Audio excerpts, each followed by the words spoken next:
दो तीन आदमी से। ऐसा कैसा? हाँ, तो देख तो जब वहाँ पर हम लोग पहुँचे तो बहुत सुंदर मैंने नज़ारा था। इतना अच्छा सुंदर नज़ारा था कि क्या कहना। हर जगह फूल माला से सजा हुआ था। ना जाने कितना करोड़ों रुपया के फूल से सजाया गया था।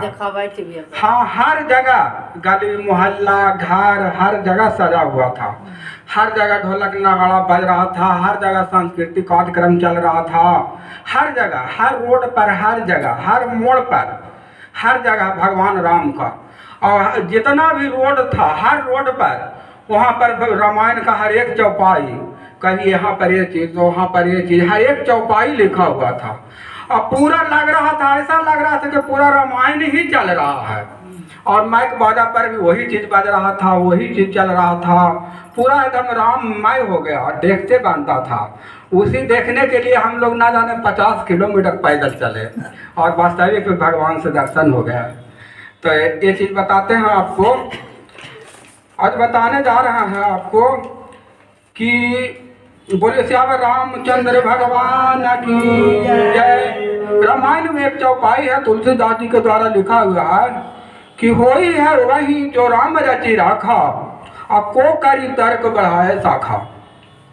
भगवान भोलेनाथ माता पार्वती को जब समझा रहे थे तो उस समय कह रहे थे माता पार्वती को कि होई वही जो राम रचि राखा, को करी तर्क बढ़ाए शाखा। अस कहीं लगे जपन हरिनामा, और गई सती जहाँ प्रभु सुख धामा। प्रभु के बारे में भगवान भोलेनाथ बता रहे थे माता पार्वती को, माता सती को, कि जो इस धरती पर जो विचर रहे हैं राम लक्ष्मण, वही साक्षात में परब्रह्म विष्णु का अवतार हैं। वही भगवान है, हम मेरा वही पूजनीय है, मैं उन्हीं को ध्यान करता हूँ। लेकिन माता पार्वती समझ नहीं रही थी और उन्होंने कुछ नहीं समझ रही थी। उन्होंने बार बार भोलेनाथ को निवेदन कर रही थी और बार बार इस तरह से प्रार्थना कर रही थी कि आप जो कह रहा है वो सत्य नहीं है, गलत है। लोग कहते हैं कि 4 वो राम हैं, एक राम नहीं है। एक राम दशरथ के पुत्रा, एक राम घट घट के बासी, एक राम जगत न्यारा, एक राम जग ही से प्यारा। 4 वो राम है, लेकिन आप कह रहे हैं कि जो धरती पर विचर रहे हैं राम, वही राम है। ये कैसे हो सकता है? मनुष्य रूप में कभी भगवान हो सकते हैं? नहीं हो सकते। उनको ऐसा विचार प्रकट हो रहा था। लेकिन वही जो राम रखी राखा, तब वही भोलेनाथ कहें कि वही होगा, वही जो राम रचि राखा, जो राम ने रच रखा है वो वही होगा।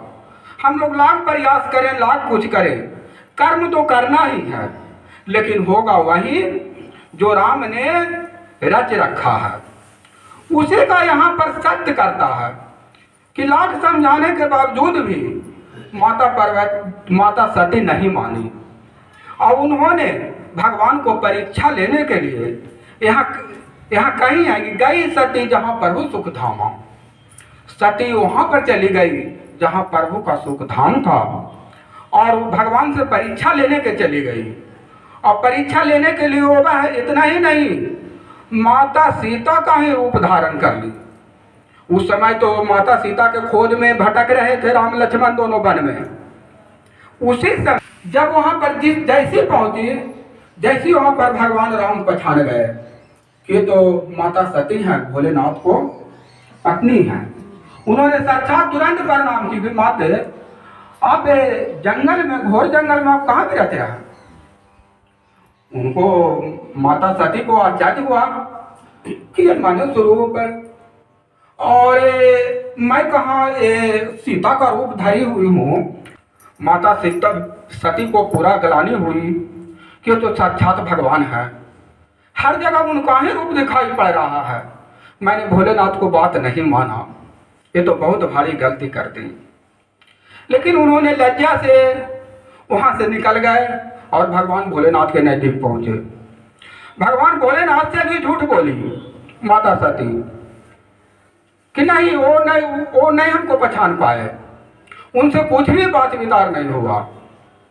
लेकिन भगवान भोलेनाथ तो दीप स्वरूप थे, वो तुरंत है जो अपना दीप शक्ति से और ये पकड़ लिए कि माता सीता जो है, ये माता सती ये झूठ बोल रही है। बहुत समझाए, वो कहें कि हम आपको, आप झूठ बोल रही हैं, इससे कोई फायदा नहीं होगा आपको, होगा वही जो राम रचि रखा, आपको जो राम ने रच रखा है वो वही चीज होगा। आपको अब मेरे साथ सही ढंग से समय नहीं बीत पाएगा और नहीं तो हम आपको अपना पाएंगे। इसका कारण है कि आपने माता सीता का रूप धारण कर लिया। मैं उनको माता मानता हूँ, तो जिस रूप माता को आप रूप धारण कर ली, तो उस समय तो आप भी मेरे माता के समान वहां नजर आ रही थी। अब मैं आपको पत्नी कैसे मान सकता हूँ? भगवान भोलेनाथ का इस तरह से अनुरोध है, इस तरह से देख करके माता सती जो है अधम रह गई। अब उन्होंने भगवान से विनती करना शुरू कर दी, लेकिन फिर भी नहीं मानी, इतना तक के नहीं मानी। देखिए, होगा वही जो राम रचि रखा, जो होना रहता है वही होता है, और उसी पर भगवान भोलेनाथ ही कहे हैं और तुलसीदास जी ने चौपाई को लिखे हैं। उतना ही नहीं मानी, जब दक्ष प्रजापति के यहाँ जग हो रहा था, तब उस समय माता सती वहां जाने के लिए व्याकुल हो गई कि अगर पिता के घर जाने में कोई हर्ज नहीं है, लेकिन नहीं, एक पत्नी को, एक बच्ची को, एक स्त्री को, एक लड़की को अगर शादी हो जाती है और उसके बाद अगर पिता के घर से बुलावा नहीं आता है, तो उस समय पिता के घर नहीं जाना चाहिए। लेकिन लड़का के ठीक उससे उल्टा है, जो पुरुष के लिए ठीक उससे उल्टा है। पुरुष का जो है कि अगर पिताजी के यहाँ कार्यक्रम है, बहन के यहाँ कार्यक्रम है, भाई के यहाँ कार्यक्रम है, तो बिना न्योते भी वहां जाना चाहिए। लेकिन महिला को नहीं, औरत को नहीं, वो बिन न्योते वहां पर जब जाने के लिए व्याकुल हो गई, तब उस समय भोलेनाथ कहें कि बिन न्योते न चाहिए भवानी और न मिले तो तोरा पीढ़ा पानी। बिन न्योते नहीं जाइए और नहीं तो आपको पीढ़ा पानी नहीं मिलेगा, तो उस समय आपको इंसल्टी बेइज्जती होगा, उस समय आप क्या कीजिएगा? लेकिन होगा वही जो राम रचि रखा। अब तो पहला ही भोलेनाथ भी अब त्याग दिए हैं, उधर से माता पिता भी त्याग दिए हैं। अब इनको तो इस जन्म में अब कोई सुख मिलने वाला नहीं है, इसलिए इन्होंने खुद गलती की। भगवान भोलेनाथ के बार बार समझाने के बावजूद भी वहां पर माता सीता का रूप धारण करके चली गई, और यहाँ पर भी पिताजी के दक्ष प्रजापति के कार्यक्रम में जाने के लिए व्याकुल है। अब तो उनको मूर्छित पहला ही से मृत्यु निश्चित हो गया। अब उस कारण उन्होंने वहां पर चल ही गई, और जब वहां पर गई तो वहां किसी ने न भाई बोल रहा था, न माता बोल रही। जब माता पिता सही से नहीं बात कर रही है माता सती से, तो और कौन बात करेगा? अब इस कारण उन्होंने सती हो गई, तुरंत अग्नि प्रकट करके सती हो गई। तो ऐसा ही चित्रितकार करता है कि क्या किया जाए, हम लोग लाख प्रयत्न करें, लेकिन होगा वही जो राम रचि रखा। और को करी तर्क बढ़ाए शाखा, हम लोग के तर्क बढ़ाने से कोई फायदा होने वाला नहीं है कि ये राम वो राम, ये है वो है ये है। हम लोग के सिर्फ कर्म करना है। गीता में भी वही कहा गया है कि कर्मण्येवादि का रास्ते मां फलेषु कदाचन, एक्शन इज द ड्यूटी और रिवार्ड इज द नो कर्तव्य। मैंने कर्म करना हम लोग का कर्तव्य है, लेकिन फल का चिंता करना व्यर्थ है। ऊपर वाले राम जाने, जो होगा जो राम जाने। सीधे कहिए कि भाई इसमें आप चना लगा रहे हैं तो पैदा होगा कि नहीं, कोई अगर पूछ लिया कि ये फलेगा कि नहीं, राम जाने। मैंने देखा में था वो फल, मैंने लगा दिया पौधा, बाकी तो राम जाने, जो करता होगा वो होगा। वही चीज को चरितार्थ करने के लिए तुलसीदास के साथ भी ऐसा घटना घटा, जो कि पूरा रामायण लिखे हैं। अगर राम की कृपा नहीं होती तो रामायण तुलसीदास नहीं लिख पाते। उन्होंने अपना पत्नी से बहुत प्रेम करते थे, इतना प्रेम करते थे कि उनको एक क्षण के लिए अपना घर से जाने के लिए नहीं देते थे। लेकिन खुदा न खास वो नैहर चली गई और तुलसीदास भी वहाँ पहुँच गए कि नहीं, हम अपना पत्नी को कैसे, मेरे साथ है, मेरा प्राण से भी प्यारा है, मैं उनको अकेले कैसे छोड़ सकता हूँ। उन्होंने चले गए, लेकिन पत्नी से दुत्कार मिला उनको कि जितना प्रेम हमसे है उतना प्रेम अगर भगवान राम से होता तो आपका जीवन सुधर जाता। अब इसी को पत्नी के कहने पर उनको सदमा लगा और उन्होंने तुरंत प्रयागराज को चले गए और वहां पर बैठ के भगवान राम का जाप करने लगे। फिर अंत में उनको क्या है जो हनुमान जी मिले।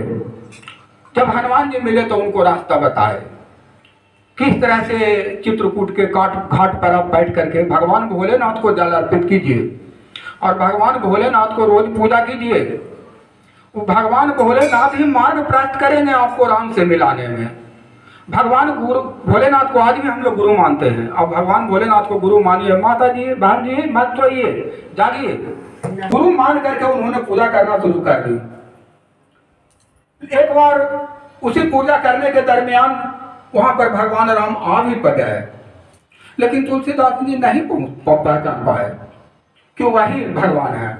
हम लोग भी ऐसा कभी कभी संकट में पड़ जाते हैं कि जब भगवान राम को समक्ष कोई आपके दरवाजा पर ऐसा व्यक्ति आ जाएंगे, कोई चाहे अतिथि हो चाहे कोई भी अतिथि किसी कारण से नहीं कर पाते हैं, लेकिन नहीं, जितना संभव हो अति मुश्किल है। इसलिए वहां पर तुलसीदास भी नहीं पहुंच पाए, नहीं पकड़ पाए भगवान राम को। दूसरे दिन फिर टाइम दिए भोलेनाथ हनुमान जी बजरंगबली कि आज फिर आएंगे, आप भगवान भोलेनाथ को पूजा कीजिए, चंदन लगाइए। भगवान राम वहाँ पर राम लक्ष्मण साथ आ गए और आ करके और इनको मुनि के भेष में थे, वहाँ पर तुलसीदास जी को चंदन लगाना शुरू किए। फिर भी नहीं पहचान रहे हैं। तब वहां से कहते हैं, पेड़ के बगल में बैठा थे हनुमान जी, तब कहते हैं कि चित्रकूट के घाट पे भये संतन की भीड़ और तुलसीदास चंदन घिसाए तिलक देत रघुवीर। अब इतना सुने तब तुलसी जी के दिमाग खाना, क्या भगवान है, ये तो भाई साक्षात है जो भगवान है। तब वही उनको चरण पकड़ लेके कृपा कीजिए, तब वही आशीर्वाद दिए कि तुम्हारा इच्छा पूर्ण होगा। उनके कृपा से वही तो राम रखी राखा और को कह तर्क बढ़ाए ताखा। उनके राम के कृपा से ही वहां पर उनको भगवान दर्शन दिए और रामायण लिखने के लिए आग्रह किए। आज देखिए रामायण लिखते, भोलेनाथ का आशीर्वाद भी, पार्वती जी का आशीर्वाद भी साथ मिला। आज उनका नाम जस में फैल गया। नहीं तो कैसे एक साधारण मनुष्य होकर के और कैसे इस तरह से तुलसीदास बन पाते। उसी तरह से जो राम ने रच रखा है वो चीज होगा ही। हम लोग के भी साथ ऐसा घटना घटते रहता है। देखिए इस समय अयोध्या में जो प्राण प्रतिष्ठा था, वहां पर हम लोग जाने के लिए हाँ ना में थे, यहाँ पर भी कार्यक्रम था।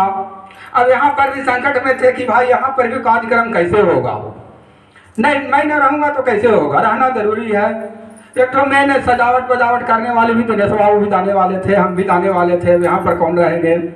इस तरह से संकट में थे। अब इस संकट को निवारण हमने भगवान से सिर्फ प्रार्थना कर रहे थे कि भगवान किसी तरह से, न रात को नींद आ रहा था न दिन को चैन आ रहा था कि वहाँ पर अयोध्या कैसे पहुँचे। लेकिन देखिए भगवान की कृपा से वहाँ पर निकल ही गए। यहाँ पर भी सारा व्यवस्था किसी तरह से कर ही दिए और यहाँ पर से निकल गए। और निकल गए तो इतना ही नहीं, जब वाराणसी पहुँचे तो सारा ट्रेन बंद, सारा रास्ता क्लोज कर दिया गया, कहीं से भी कोई आदमी प्रवेश नहीं कर सकता है। लेकिन फिर भी भगवान की महिमा, हम लोग बस पकड़े, बस के द्वारा गए, किसी तरह से पहुँचे। जब रात हो गई बस जाम कर गया। अब जब रात हो गई तो हम लोग भटक रहे थे इधर उधर, क्या करें। लेकिन एक तो गाड़ी वाला जा रहा था, वो बोला कि मुझको जाना है सुल्तानगंज। हम लोग के पता नहीं था कि सुल्तानपुर ये है, हाँ वो कितना दूर है, सुल्तानपुर उसको बोला जाता है, वो कितना दूर है। उन्होंने सुल्तानपुर लेके चल गया बैठा करके। भाड़ा खोज रहा था, भाई भाड़ा उसको कैसे देते हैं। अब मोबाइल पर सर्च करते हैं तो जितना दूर अकबरपुर है उतना दूर सुल्तानपुर है। अब तुम तो गलत रास्ता मिले हम लोग के, लेकिन गलत रास्ता में नहीं, वो ठीक है, भाड़ा नहीं लिया, चला गया। लेकिन ठीक है, वहाँ पर गलत रास्ता में हम लोग नहीं पहुँचे। देखिए राम की क्या महिमा। वहाँ पर एक प्रधान जी का बच्ची का शादी था। इतना सजावट बजावट है, इतना रहने का सब तरह से व्यवस्था, तो तोशक तकिया गद्दा नहाली सारा चीज़ व्यवस्था था। हम लोगों ने वहाँ स्थानीय लोग बताया कि आप प्रधान जी के यहाँ आ जाइए, सुबह चले जाइएगा। प्रधान जी के यहाँ रहे, आराम से खाना पीना खाए, आराम से वहाँ पर रहे, आराम से फिर सुबह में स्नान ध्यान किए, 4:30 बजे वहाँ से निकल गए। निकलते गए पहुँचते गए। और देखिए उतना ही नहीं, अब हम लोग दो ठो राम लक्ष्मण तो थे ही, एक ठो हनुमान जी के भी साथ में भेज दिए भगवान। मेरा झोला बैग इतना भारी था कि टांगना मुश्किल था, चलना मुश्किल था। लेकिन एक तो राजगीर की तरफ से सैली कोई गांव पड़ता है, वहाँ के हनुमान जी आ रहे हैं, पप्पू जी नाम था उनका, और वो हमारा बैग को सारा वहाँ से टांग करके अयोध्या पहुँचा दिए, हर समय साथ दिए। अब जब हम लोग अयोध्या पहुँच गए, अयोध्या का सारा नज़ारा देखे, समय पर पहुँच गए, भगवान से सब चीज़ देख रहे हैं, सारा नज़ारा देखे, इस तरह के शोभा विहान देखे। शोभा देखते देखते हम लोग के 10-11 बज गया। मन हटने का कर नहीं रहा था, लेकिन थोड़ा पैर थक गया था, हम लोग ने निकल गए। जब वहाँ पर आश्रम खोलते खोलते जब पहुँचे तो आश्रम तो किसी तरह से मिल ही गया। अब खुदा न खास उस समय इतना आश्रम बुक था, और सभी तो जितना भी आश्रम था, मठ था, सब के सब है जो फूल था। लेकिन देखिए भगवान की महिमा, जैसे वहाँ पर पहुँचे हैं, जैसी जो साधु जी हम लोग के जो शरण दिए, उनका कॉल आ गया कि आपको अभी टाटा पहुँचना है। उनका कोई तबीयत खराब था कोई बच्ची की। अब वो चले गए टाटा, कहीं के मोबाइल पर देख करके बता दीजिए कि हमको के ट्रेन है क्या। तो उधर से ट्रेन छोड़ रही थी, लेकिन आने नहीं दे रहे थे। तो ट्रेन जो भी था वहाँ पर ठहरे वो भेज रही थी, लेकिन आने नहीं दे रहा था, कोई पैसेंजर को नहीं आने दे रहा था अयोध्या। अब वहाँ से साधु जी निकल गए। अब हम लोग के सोचिए, वो साधु जी का पूरा रूम हम लोग के मिल गया, आराम से रहे, हीटर भी था, गर्म पानी गर्म अथी सारा व्यवस्था किया गया था सरकार की तरफ से भी। हर जगह खुशहाली, हम लोग को कोई कष्ट नहीं हुआ। इतना ही नहीं, कल हो गए जब सरजू में स्नान करके, और उसके बाद जब अयोध्या में राम से दर्शन करने के लिए जब पहुँचे, उस दिन तो प्राण प्रतिष्ठान होने के बाद 22 तारीख के बाद मंदिर बंद कर दिया गया था। लेकिन दूसरे दिन है जो 23 तारीख को जब हम लोग स्नान ध्यान कर करके वहाँ पर जब पहुँचे, तो इतना भारी भीड़ था कि सिर्फ आधा घंटा समय लगा। सोचिए उस समय मंदिर बंद रहता है, जब समय में हम लोग पहुँचे 11:30 बजे से 2 बजे तक मंदिर बंद रहता है, लेकिन हम लोग ने 1 बजे पहुँचे। और 1 बजे जैसे पहुँचे, जैसे मंदिर बंद के कारण लोग तो बहुत सा नहीं आए, बहुत सा इधर उधर हो गए। और उस समय जब पहुँचे हम लोग 1 बजे, तो आधा घंटा में हम लोग दर्शन कर लिए भगवान से, और उसके बाद फिर आधा घंटा में निकल गए, 2 बजे निकल गया हम लोग। वहाँ बुला रहे थे, हम लोग ने किसी तरह से पहुँच ही गए, भगवान से दर्शन कर ही लिए। बोलिए श्यावर रामचंद्र भगवान की जय। सीढ़िया दने से सब घुसा थी दर्शन